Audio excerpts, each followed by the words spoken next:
गीता के इन 18 बातों को अपनाने वाला व्यक्ति सभी दुखों वासनाओं से दूर हो जाता है। जुआ, मदिरापान, पर स्त्री मन, अनैतिक संबंध, हिंसा, असत्य, मद, अशक्ति और निर्दयता, इन सब में कलयुग का वास है। आज हम भागवत गीता में भगवान श्री कृष्ण ने न केवल ज्ञान की बातें ही बताई है बल्कि जीवन जीने की कलाओं के बारे में भी बताया है। भगवान श्री कृष्ण ने अर्जुन को जो गीता का उपदेश दिया है वह हर मनुष्य के लिए प्रेरणा स्रोत साबित हो सकता है। गीता में भगवान श्री कृष्ण अर्जुन को उपदेश देते हैं कि जो भी मनुष्य भगवत गीता का 18 बातों को अपनाकर अपने जीवन में उतारता है वह सभी दुखों से, वासनाओं से, क्रोध से, ईर्ष्या से, लोभ से, मोह से, लालच आदि के बंधनों से मुक्त हो जाता है।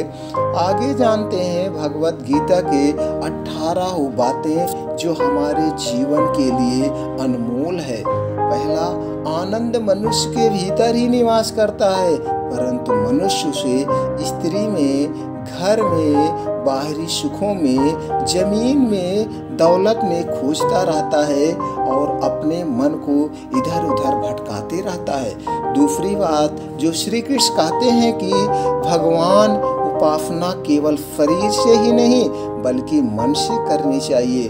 भगवान का बंधन उन्हें प्रेम बंधन में बांधता है।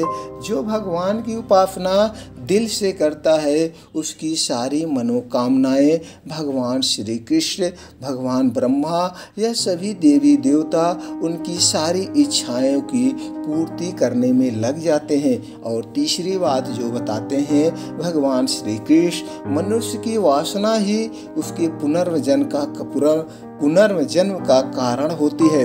इसलिए हमें जो है इससे दूर रहना चाहिए, बचना चाहिए।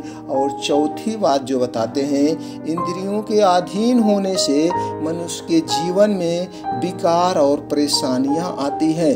हमें इंद्रियों को अपने अधीन में नहीं करना चाहिए, हमें इंद्रियों को अपने वश में करना चाहिए तो हम जो चाहेंगे वो हासिल कर सकते हैं। और अगली बात क्या बताते हैं श्री कृष्ण, संयम यानी धैर्य, सदाचार, स्नेह और सेवा जैसे गुण सत्संग के बिना नहीं आते हैं। ये गुण हमारे अंदर होने ही चाहिए।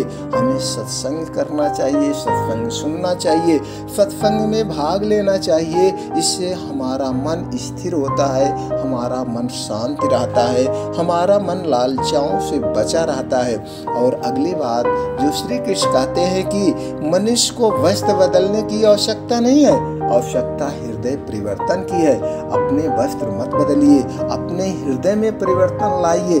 जिस दिन आपके हृदय में परिवर्तन आ गया आपको सफल होने से कोई नहीं रोक सकता है। और अगली बात जो बताते हैं, जवानी में जिसने ज़्यादा पाप किए हैं, जवानी में जिसने ज़्यादा पाप किए हैं उसे बुढ़ापे में नींद नहीं आती है। इसलिए अपने आप को अपने वश में करें और हर अपने जीवन के एक पल को अपने वश में करते हुए जिएं। अपने मन को वश में करेंगे तो आप सफल होते चले जाएंगे। अगली बात जो भगवान श्री कृष्ण बताते हैं कि जिसे संपत्ति दी है उसे गाय का अवश्य रखनी चाहिए। भगवान ने जिसे कहा है अगर आपके पास संपत्ति है, जमीन जायदाद है तो आपको एक गाय जरूर रखनी चाहिए, आपको गाय की सेवा जरूर करनी चाहिए। गाय की सेवा करने से हमारे घर कभी लक्ष्मी की कमी नहीं होगी, आपके घर जो है कभी अकाल मृत्यु नहीं होगी। ये आज नहीं बहुत पुरानों से है, भगवान श्री कृष्ण का आशीर्वाद है। अगली बात जो बताते हैं, जुआ, मदिरापान, पर स्त्री गमन, अनैतिक संबंध, हिंसा, असत्य, मद, अशक्ति और निर्दयता, इन सब में कलयुग का वास होता है। इन सब को दूर रहिए, इनसे बच के रहिए। और अगली बात जो श्री कृष्ण बताते हैं, अधिकारी शिष्य को सद्गुरु, अच्छा गुरु अवश्य मिलता है। अधिकारी शिष्य को सद्गुरु और अच्छा गुरु अवश्य मिलता है। अपने मन को स्वच्छ रखें। और अगली बात जो श्री कृष्ण कहते हैं कि मनुष्य को अपने मन को बार बार समझना चाहिए कि ईश्वर के सिवा सिवाय उसका कोई नहीं है। साथ ही यह विचार करना चाहिए कि उसका कोई नहीं है, साथ ही वह किसी का नहीं है। ईश्वर आपके साथ हमेशा खड़े रहते हैं, आपके हर सुख दुख में वो ध्यान देते हैं। अगर आप गलत करते हैं तो आपसे दूर हो जाते हैं, अगर आप वहीं पे अच्छाई करते हैं, किसी की नेकी करते हैं, किसी दीन दुखियों की आप सेवा करते हैं, तो भगवान आपके साथ हमेशा खड़े रहते हैं। और अगली बात जो बताते हैं, भोग में क्षणिक या क्षण भर के लिए सुख है, साथ ही त्याग में अस्थाई आनंद है। आप जितने त्याग करेंगे आपको उतना अस्थाई आनंद मिलेगा, आपका जीवन सुखियों से भरा रहेगा। और अगली बात जो श्री कृष्ण कहते हैं कि सत्संग ईश्वर की कृपा से मिलता है, परंतु कुसंगत में पड़ना मनुष्य के अपने ही हाथों में है। कुसंगत में आप अपने मन पे जब काबू नहीं कर पाते हैं तो आप कुसंगत का साथ करते हैं, जिससे आपका पूरा जीवन तबाह हो जाता है। और अगली बात जो कहते हैं, लोभ और ममता। लोभ और ममता किसी से अधिक लगाव पाप के माता पिता, और साथ ही लोभ पाप का पाप है। ध्यान से सुनिएगा दोस्तों, लोभ और ममता, लोभ और ममता किसी से अधिक लगाव पाप के माता पिता हैं, साथ ही लोभ पाप का बाप है। ध्यान से सुनिएगा, इसमें बहुत गहराई छुपी हुई है, इसलिए इनसे दूर रहिएगा।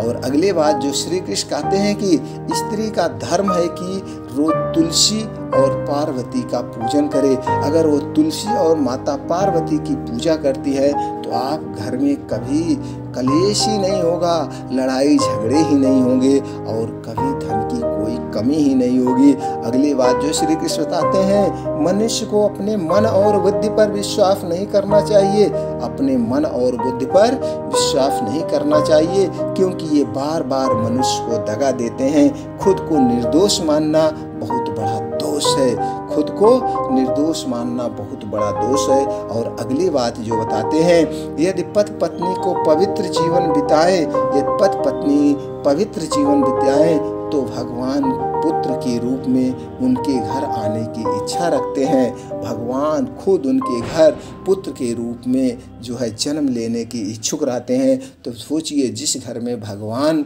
खुद जन्म लेंगे वो घर स्वर्ग बन जाएगा। आपको भी स्वर्ग घर बनाना है तो पति पत्नी को सच्चे मन से रहना चाहिए, घर में एकता बनाए रखनी चाहिए। और अगली बात जो 18वीं बात भगवान श्री कृष्ण कहते हैं, भगवान ने सभी कसौटियों पर कसकर जांच परख कर ही मनुष्य को अपनाते हैं। अगर इन 8 बातों को आप अपनाते हैं और इनका पालन करते हैं तो भगवान आपके साथ हमेशा खड़े रहते हैं, आपके दुखों को हरने के लिए खड़े रहते हैं। आपके ऊपर कोई आपदा आ रही है, कोई विपदा आ रही है, उसको भगवान श्री कृष्ण खुद हर लेते हैं। इसलिए वो कहते हैं, कभी भी किसी का अनैतिक मत करिए, कभी किसी का बुरा मत सोचिए। आपके जो अपने क्षमता के अनुसार है वो थोड़ा ना थोड़ा बहुत दान देते रहिएगा। आप दान देते हैं तो दूसरे का भला होता है। जब आप दूसरे का भला करेंगे तो आपका अपने आप भला हो जाएगा। इसलिए हमेशा अपने सामर्थ्य के हिसाब से कुछ ना कुछ दान करें और आप अपना जीवन सुखमय जीवन व्यतीत करें। दोस्तों फिर मिलते हैं ऐसे और एक अच्छी जानकारी के साथ अगले वीडियो में। तब तक के लिए चैनल को सब्सक्राइब कर लीजिए, जिससे कोई भी जानकारी हो उसका नोटिफिकेशन आप तक पहुंच जाए। फिर मिलते हैं अगले वीडियो में। राधे राधे, जय श्री राम।